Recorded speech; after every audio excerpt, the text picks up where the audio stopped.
ምንባር ከመይ ጌርና ብዝተፈላለየ ቁፅሪ ዘሎ ናይ ሓባር ክቦም ዝመፅእ ቁፅሪ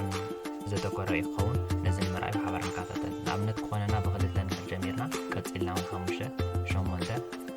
11 14 ቀፂልና ናፃወታ ንግደፈላ ተመሊስና ንረክቦ ቁፅሪ እዩ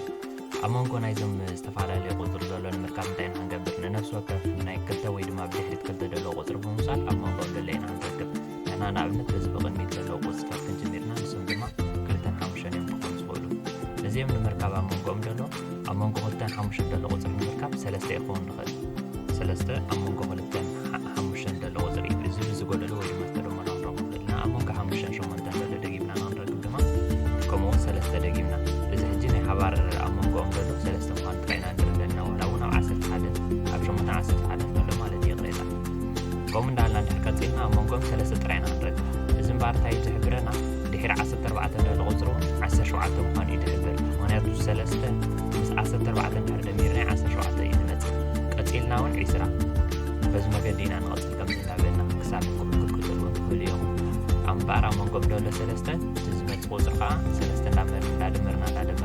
ከምዚ ጌርና ኣብ መንጎኦም ዝርከብ ቁፅሪ ዝመፅእ ኢና ንርኢ እምበር ቀፂልና ንሪኣ ንኣብነት ለለ 5 9 ንግደግያ ምኾነና ማለት እዩ 13 17 ናፃወታ ንግደፍ ኣብ መንጎ እዞም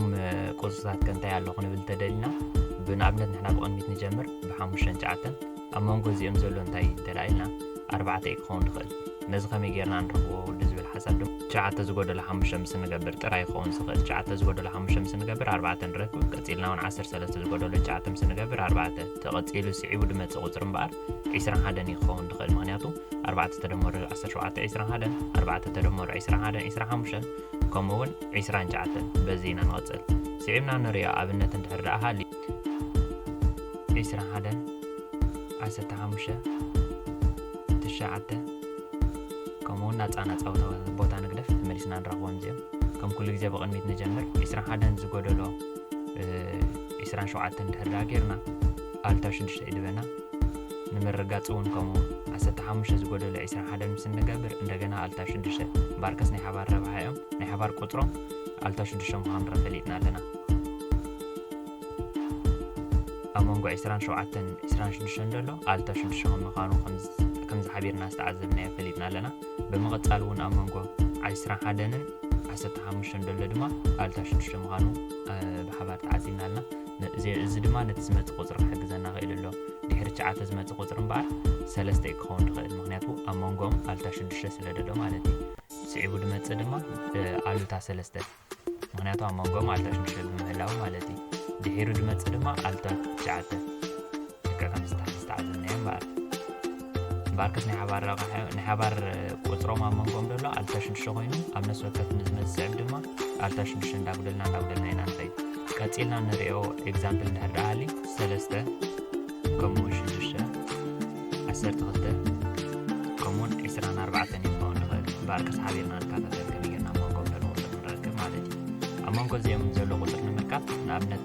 6 ዝጎደሎ 3 ምስ ንገብር 3 ክበልና እዩ ከምኡውን 12 ዝጎደሎ 6 ምስ ንገብር ኣብቲ ግን 6 ይብልና ኣሎ እዚኣ ብዙሕ ሓጋዝ ክኸውን ኣይትኽእልን እያ ዝጎደሎ ማለት እዩ ማለት ኣብ ናይ ሓባር ቁፅሮም ክንረኽቦ ይከኣልና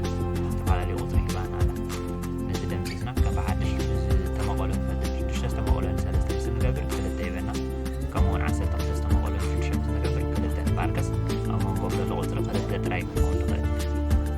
እዚኣ ብተመቐሎ መንፅር ቀሪብና ኣለና ማለት እዩ ኣብ መንጎ 3 6 ደሎ 2 ምዃኑ ኣረጋጊፅና ኣለና ከም ዝትሪእዎ ኣለኹም ኣብ ነፍሲ ወከፍ ዝረብሑ እንዳገበርና ንኸይድ ኣለና ንኣብነት 2 0 3 6 2 0 6 12 ኣብ መንጎኦም ዘሎ ቁፅሪ ከምኡውን 2 0 12 ምስ ንገብር 24 ይድበና እዚ እምበኣር ነቲ ዝመፅእ ቁፅሪ ክንረኽቦ ክሕግዘና እዩ ምክንያቱ ኣብ ነፍሲ ወከፍ ከምዚ ሓቢርና ዝተዓዘብናዮ 2 0 እቲ ዝሓለፈ ቁፅሪ እንዳገበርና ስለ ድመፀና ኣብዚ እንደ ስዒቡ ድመፅእ ዘሎ ቁፅሪ ንምርኣይ 2 0 24 ኢና ንገብር ዘለና 2 0 24 ከዓኒ 48 ማለት እዩ እዚ እውን ነቲ ዝመፅእ ዘሎ ቁፅሪ ክንረክብ ክሕግዘና ይኽእል እዩ ምክንያቱ ከምዚ ሓቢርና ንዕዘቦ ዘለና 2 0 48 96 እዩ